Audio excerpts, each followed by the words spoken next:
Je le répète encore une fois, aucun moyen de coercition sur ces sujets vis-à-vis de l'Algérie. Vous pouvez abandonner tous les traités de 68. Ça change rien. Voilà, ça changera rien. On peut arrêter certaines choses quand même.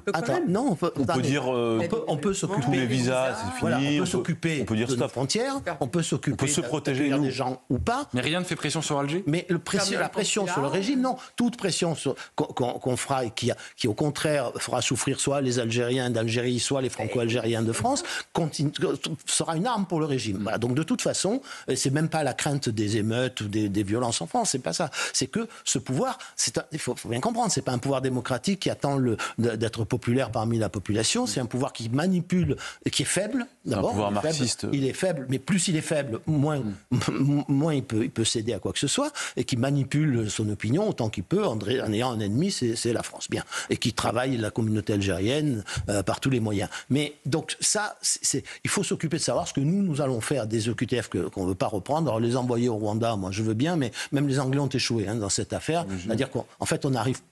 Ça ne marche pas vraiment, ça. Et ça ne fera pas changer le régime algérien. En fait, encore une fois, la gesticulation publique et l'instrumentalisation de questions de ce genre pour des motifs de politique interne me paraît vain, sans issue. Attendez, sans issue. Maintenant, là, ce dont on parle, c'est pas de ça. Ça, c'est du spectacle que donne le gouvernement. C'est-à-dire que, non, quand on est ministre, qu'on soit ministre des Affaires étrangères, de l'Intérieur ou d'autres choses, ou de l'écologie, de toute façon, on ne vient pas s'écharper en public. On fait partie d'un gouvernement. Quand on y va, même si on vient d'un parti, même si on est chef d'un parti, on y va pour remplir ses devoirs de ministre. Voilà. Et quand on s'écharpe comme ça sur la scène publique, non seulement on affaiblit le gouvernement, mais on donne des armes en plus au camp d'en face. C'est-à-dire que là, le gouvernement algérien, il se marre. Et plus il y a de excusez-moi, Henri, mais...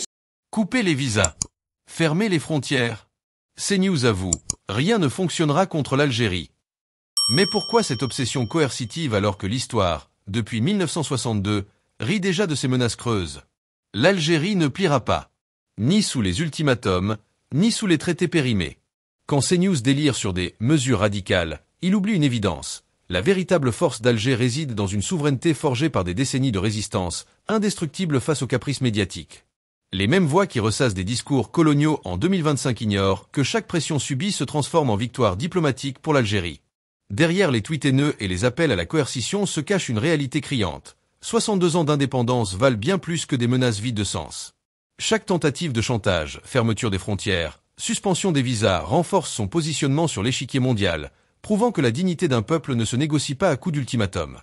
Et si CNews admet aujourd'hui que ça changera rien, c'est parce qu'il sait que l'Algérie a toujours eu une longueur d'avance, une diplomatie audacieuse, une histoire qui inspire, et un peuple uni face aux tentatives de division.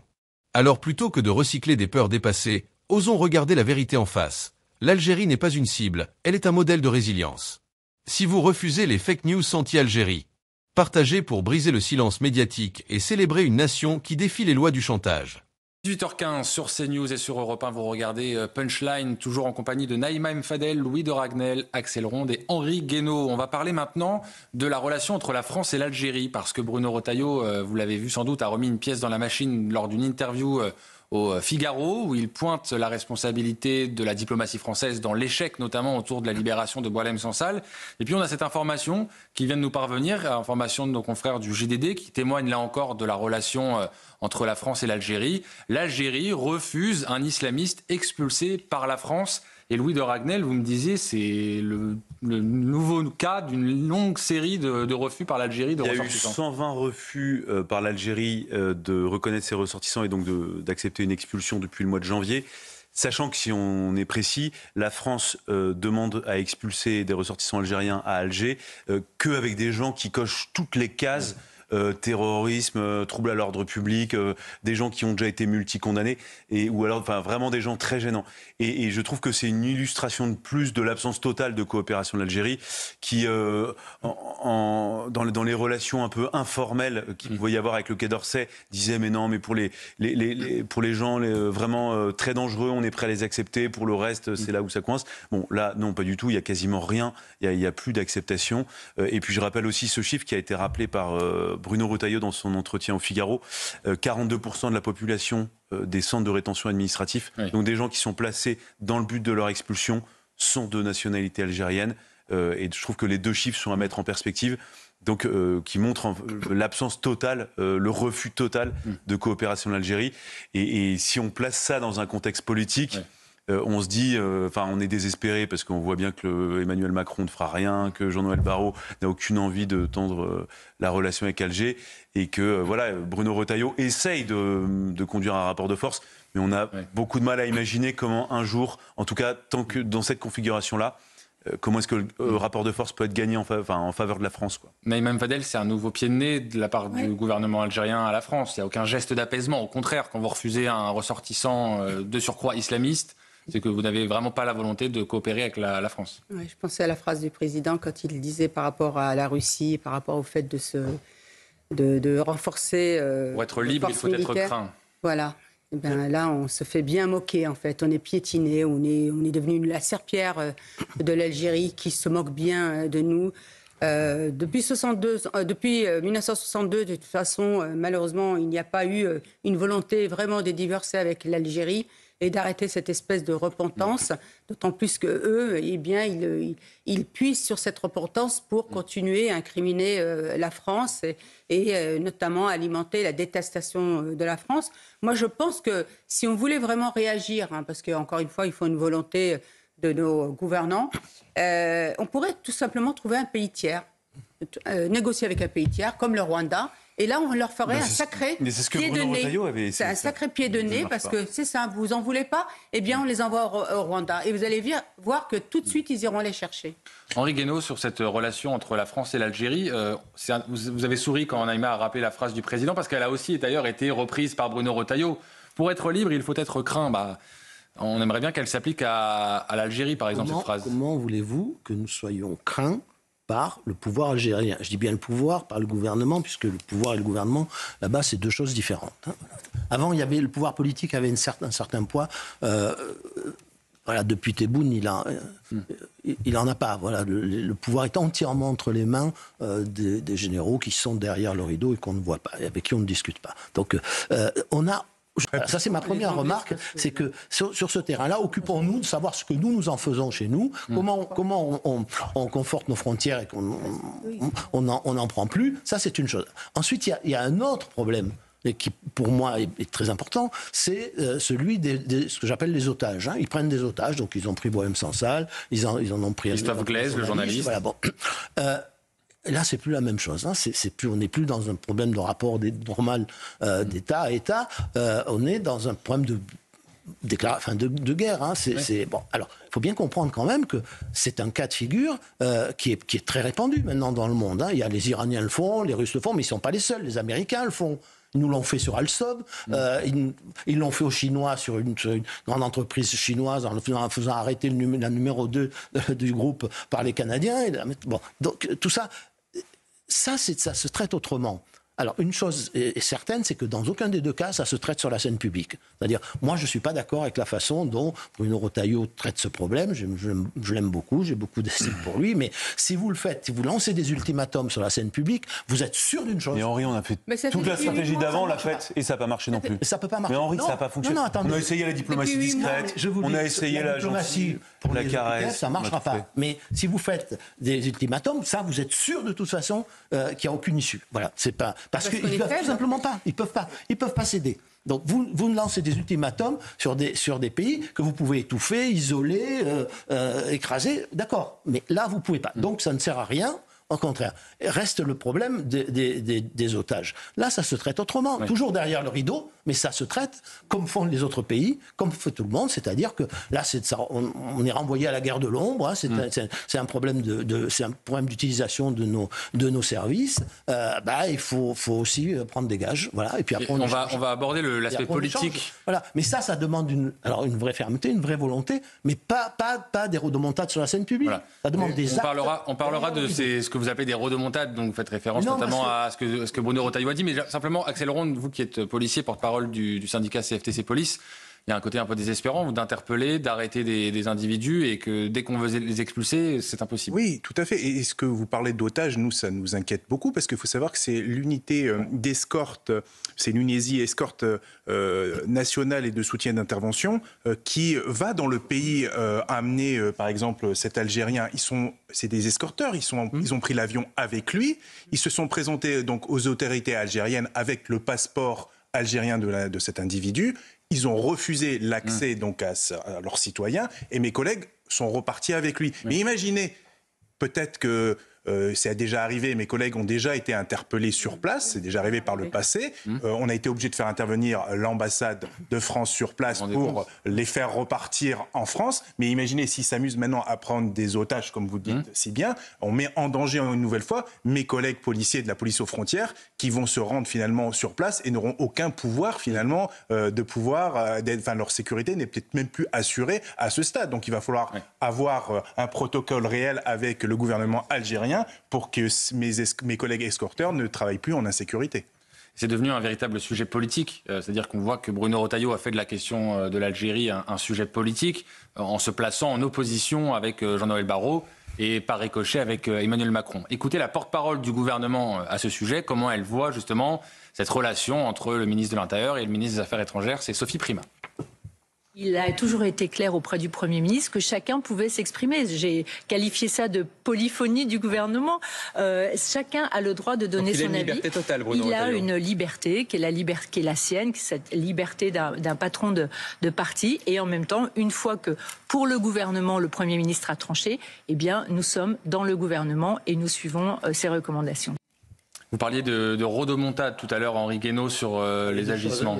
Je le répète encore une fois, aucun moyen de coercition sur ces sujets vis-à-vis de l'Algérie.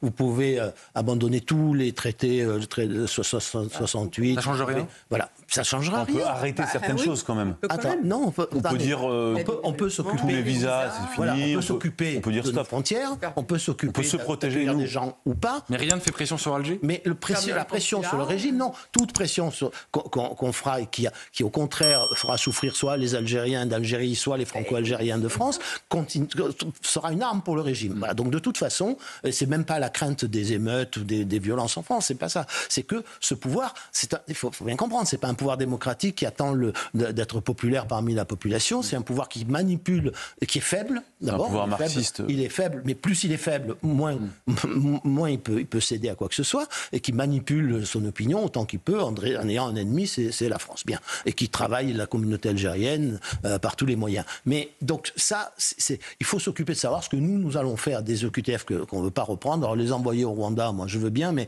même les Anglais ont échoué dans cette affaire. C'est-à-dire qu'en fait on arrive.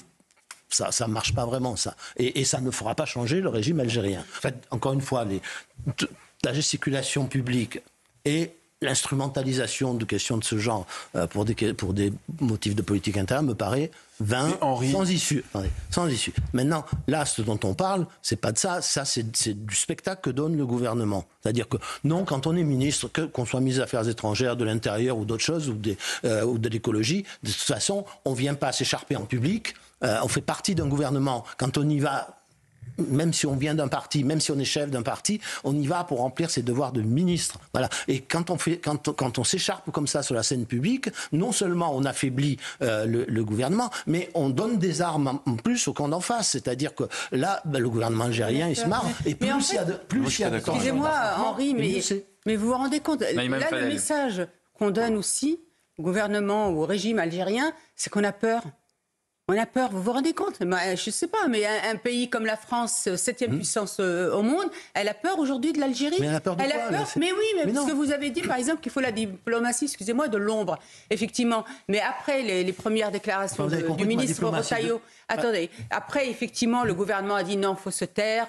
Nous, on est en train de travailler avec le gouvernement, le régime algérien, pour faire sortir, notamment à ce moment-là, avec Boualem Sansal, etc. Sauf que ça n'a rien donné. Et qu'en plus, là, le discours qu'ils peuvent entendre, c'est que finalement, on ne peut rien. Moi, je voudrais juste rappeler que, à cause du gouvernement algérien, qui n'a pas accepté un OQTF 14 fois, celui de Mulhouse notamment, et qui a eu un attentat. tué, une personne, un monsieur, je crois, de 63 ans, sur un marché. Et c'est pour ça que quand on dit que Bruno Retailleau n'est pas dans son rôle, on rappelle juste qu'il est chargé de la sécurité des Français, ça fait partie de ses missions, et là, en l'occurrence, c'est sa mission. Ce que vous dites, Henri, vous êtes plus expérimenté que moi, mais moi, en tant que Française lambda, citoyenne lambda, ça me désespère parce que je me dis, c'est open bar là. Ils peuvent continuer, il n'y a aucun souci, on n'a aucun moyen. Sur les OQTF, ils vont continuer. Voilà. Ils vont continuer et nous n'y pouvons rien. Voilà. Moi, ce qui me préoccupe avant même cette affaire, encore une fois, occupons-nous de savoir ce qu'on en fait puisqu'ils ne les veulent pas. Voilà, et qu'on ne va pas leur envoyer la flotte, ni les bombarder. Donc, voilà, donc ils ne les veulent pas. C'est un fait. Voilà, c'est un fait. En plus, leur principal allié, j'y reviens, c'est la Russie. Le deuxième allié, c'est la Chine. Enfin, vous ne pouvez pas les isoler. Ils se sont rapprochés des États-Unis. Ils sont en train de signer des accords avec Madame Meloni. Enfin, je veux dire, on ne peut même pas espérer un front commun européen puisque les intérêts sont très divergents et que ni l'Italie, ni l'Espagne, etc., ne nous suivront. Donc, occupons-nous de savoir ce qu'on fait des OQTF en France, rétablissons, après avoir changé la hiérarchie des normes, rétablissons le délit de maintien en situation sur le territoire, réfléchissons à ce que doivent être les centres de rétention ou les modalités de rétention pour les gens qu'on ne veut pas récupérer, etc. Ça, c'est notre problème. Vous avez toujours pas réglé la question algérienne. Et l'autre problème, en revanche, le problème des otages, parce que là, je trouve que c'est bien pire que tout, il y a quelqu'un qui risque de mourir en prison. Voilà, c'est la vie d'un homme et la liberté d'un autre. Bon, ça, c'est quand même quelque chose de très très grave dans l'immédiat. Mais ça se joue pas sur la scène publique. Ça se joue derrière avec la fermeté nécessaire, avec la volonté nécessaire, quitte à employer des moyens. Enfin, après tout, tous les États en emploi. Monsieur Hollande nous avait bien appris quand même qu'un président français, comme n'importe quel chef d'État et de gouvernement du monde, peut donner des permis de tuer. Alors, je vous dis pas du tout qu'il faut distribuer des permis de tuer en l'occurrence. Je vous dis que quand vous êtes derrière le rideau, dans les relations, dans les rapports de force d'État à État, vous utilisez des moyens qui ne sont pas tous des moyens sanctionnés, qui sont conformes au droit international. C'est très bien. Voilà. Mais là, c'est là que ça se joue. Mais si vous le faites sur le devant de la scène, voilà. Imaginez un président qui signe un permis de tuer sur la scène devant les caméras. Louis de Ragnel voulait vous répondre, Henri Guénaud. C'est un terroriste qui met en danger la France. Louis de Ragnel. Vous savez toute l'estime que j'ai pour vous, mais sur Bruno Retailleau, je trouve que honnêtement, vous lui reprochez quelque chose que vous déplorez par ailleurs dans la vie politique. Quand Bruno Retailleau, il se produit l'attaque de Mulhouse. Bruno Retailleau se dit plus jamais ça, il faut que je me donne les moyens pour que plus jamais ça se reproduise. Et c'est à ce moment-là qu'il tend la relation avec l'Algérie et donc il tente un bras de fer avec Alger. Donc, au moins du respect de la parole donnée, Bruno Retailleau va au bout de sa logique dans un contexte par ailleurs dans lequel Bruno Retailleau dit « Moi, je suis chef des sénateurs LR. Si je viens au gouvernement, c'est pour respecter et honorer la parole et les engagements de ma famille politique. Donc, vous n'allez pas me demander demain de faire quelque chose qui est en contradiction avec mes convictions. » Donc ça, non, mais ça, c'est la première chose. Ensuite, attendez, Henri, laissez-moi juste terminer. Je vous ai écouté jusqu'au bout. J'avais envie de vous interrompre tout le temps, mais je me suis tué, promis. Ensuite, ce qui s'est produit, il y a François Bayrou qui voit que la tension monte. Il y a Boualem Sansal est arrêté très injustement. Et François Bayrou fait une conférence de presse dans laquelle il explique que si Alger n'obtempère pas, dans les 4 à 6 semaines, il envisage une riposte graduée, allant jusqu'à la dénonciation des accords de 1994 et pouvant aller, ultima ratio, jusqu'à la dénonciation des accords de 1968. Bruno Retailleau est en phase avec ce que dit donc le chef du gouvernement. Sauf que le problème, et on revient au sujet de tout à l'heure où tout le monde ment et tout le monde raconte n'importe quoi, il ne s'est absolument rien passé. Donc le message qu'on a envoyé à Alger, c'est qu'on parle beaucoup et qu'on ne fait rien. Oui, mais parce que c'était n'importe quoi. Mais donc, attendez, Henri. Donc, qu'est-ce qu'il faut faire ? Il faut faire comme ce que fait Jean-Noël Barrot, c'est-à-dire on continue de parler, on gesticule, il se passe rien et c'est pas grave et on s'en fout. Ou alors, on continue au moins d'essayer de garder la face, d'honorer ses engagements, le respect de la parole donnée, tout en sachant, et ce qui est terrible, c'est que, in fine, il ne se passera pas grand-chose. Bruno Retailleau, je pense, en est conscient qu'il se passe, parce que c'est pas lui qui a les leviers surtout, parce qu'il sait très bien que c'est pas lui qui a les manettes sur les affaires étrangères, et que tout ça dépend du président de la République. On pourra en reparler. On pourrait en parler même des heures, et ça fait d'ailleurs des mois qu'on en parle. Henri Guénaud, je vais juste vous interrompre un instant. C'est pas une question d'affaires étrangères. Hein. Non, là-dessus, je suis d'accord avec vous. On va clore là le débat. C'est une question exclusive du président de la République, et ça doit être piloté. Il se voit, Bruno Retailleau et Emmanuel Macron jeudi, ils auront l'occasion d'en parler, et nous aussi, on aura l'occasion d'y revenir.